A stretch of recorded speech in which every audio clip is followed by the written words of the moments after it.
একদম মুচমুচীয়া এটা বল বনালোঁ এয়া আবেলি খাবৰ কাৰণে অলপ ঠাণ্ডা ভাৱ এটা আহিছে আৰু ঠাণ্ডা দিনত খাবৰ কাৰণে এয়া বনাইছোঁ ৰেডি কৰিছোঁ আপোনালোকে এনেধৰণে ঠাণ্ডা দিনত বনাই খাব পাৰিব একেটা বস্তুকে মালপোৱা কিবা চানা এইবিলাকনো কেনেকৈ খাব এয়া দেখিছেনে পাকঘৰতে পোৱা বস্তুৰে বনাইছোঁ এয়া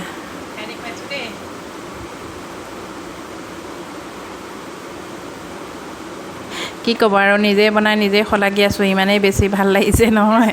খাই 3টামান একে খাই দিলোঁ আৰু এইটো 4 নম্বৰটো হ'ল দেই তাৰপাছত মোৰ ছোৱালীয়ে খাইছে নাই মই চাবলৈ ভিতৰলৈ গ'লোঁ তাইও বহুত ভাল পাইছে এয়া আপোনালোকে নিশ্চয় বনাই খাব একেবাৰে সহজ আৰু ঘৰতে পাইছোঁ মোৰ ছোৱালীও খাই আছে চাই আহিলোঁ এবাৰ বনাবৰ কাৰণে মই আলু বইল কৰি লৈছোঁ এয়া ঠাণ্ডা ভাত দেখিছেনে ৰৈ যোৱা ভাত ৰাতিপুৱাৰ ভাত আছিলে এয়া মই আবেলি বনাবলৈ লৈছোঁ আগদিনাৰ ভাত হ'লেও হ'ব এক বাতি লৈ ল'ব এনেকৈ এক বাতি লৈ ল'ব মানুহ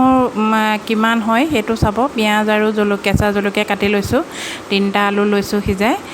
ধুনীয়াকৈ মঠি ল'ম তাৰপাছত চিজ 1 পিচ এয়া ধুনীয়াকৈ আটা মাৰা দি মাৰি ল'লোঁ ভাতখিনি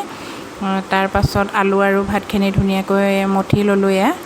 তাৰপাছত এতিয়া চিজখিনি টুকুৰাকৈ কাটি লৈছোঁ ইয়াৰ মাজত ষ্টাফিঙৰ কাৰণে তাৰপাছত সেই বাতিটোত লৈছোঁ পিঠাগুড়ি অলপ পেষ্ট ধুনীয়াকৈ ঘুটি লৈছোঁ আৰু ভুজিয়া অলপ গুড়ি কৰি লৈছোঁ এনেকৈ হাতত ধুনীয়াকৈ গোল কৰি লৈ মাজতে ফুটা এটা কৰি তাতে চিজখিনি ভৰাই দি ফুটাটো বন্ধ কৰি দিব লাগে এয়া আপোনালোকে চাই থাকক একেবাৰে আমাৰ গাঁৱলীয়া মানুহ মই বিশেষকৈ গাঁৱলীয়া মানুহে খাব পৰাকৈ এইটো ধুনীয়াকৈ ঘৰতে পোৱা বস্তুৱে বনাব পাৰি চিজ যদি নাথাকে আপোনালোকৰ তেতিয়া আপোনালোকে কি কৰিব আলু নহবা আদা নহৰু পিঁয়াজ এনেকৈ ভাজি লৈ ষ্টাফিংটো দিব পাৰে নহবা আলু ধুনীয়াকৈ ভাজি লৈ তাৰ মাজত ভৰাই দিব পাৰে তেতিয়াও খাবলৈ বহুত বেছি ধুনীয়া হয় এয়া চিজ দিলে অলপ বেলেগ হয় টেষ্টটো মানে যদি চিজ থাকে আপোনালোকে চিজ দিব এয়া আটা আৰু পিঠাগুড়ি ধুনীয়াকৈ ঘুটি থৈছিলোঁ তাতে এনেকৈ লেটিয়াই লৈছোঁ এইখিনি ভুজিয়া গুড়ি এই ভুজিয়া গুড়িখিনি এনেকৈ দিছোঁ যাতে খুব মচমচীয়া হয় ভুজিয়াখিনি মিক্সিত পেষ্ট কৰি ল'লেই হ'ল আপোনালোকে ব্ৰেড ক্ৰাম্বছো দিব পাৰে ব্ৰেডৰ পৰা যিটো গুড়ি কৰে তাৰপাছত সৰু কেৰাহী এখন মই বৰপিঠা বনোৱা কেৰাহীটো লৈছোঁ তাতে মিঠাতেল দি দিছোঁ ৰিফাইন নহয় মিঠাতেল দিছোঁ আজিকালি ৰিফাইন খাবলৈ অলপ ভয়েই হৈছে গতিকে এনেকৈ মিঠাতেল দি উতলাই লৈছোঁ তেলটো তাৰপাছত দুটাকৈ এনেকৈ দি ধুনীয়াকৈ ৰঙাকৈ ভাজি পেলাইছোঁ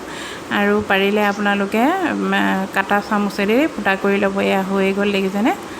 ইমান বেছি ধুনীয়া খাবলৈ নহয় আপোনালোকে বনাই এবাৰ খাই চাব আৰু কি একো অসুবিধা নাই ঘৰতে থকা আলু আৰু ৰৈ যোৱা ভাতেৰেই বনাব পাৰি বেছি যা যোগাৰ কৰিবই নালাগে পিঁয়াজটো ঘৰত থাকে জলকীয়া থাকে তাৰপাছত এনেকৈ চচ আনি থৈছোঁ আবেলি এনেকৈ মুখৰোচক বস্তু খাবৰ কাৰণে তাৰপাছত এনেকৈ দি এয়া হৈ গ'ল এয়া দেখিছেনে ইমান ধুনীয়া হৈছে এইটো বলটো ইয়াৰ ভিতৰতে আছে চিজ ধুনীয়াকৈ ভাঙি দিলে চিজখিনি ওলাই পৰে দেখিয়ে ভাল লাগে এয়া দেখিছেনে খাবলৈ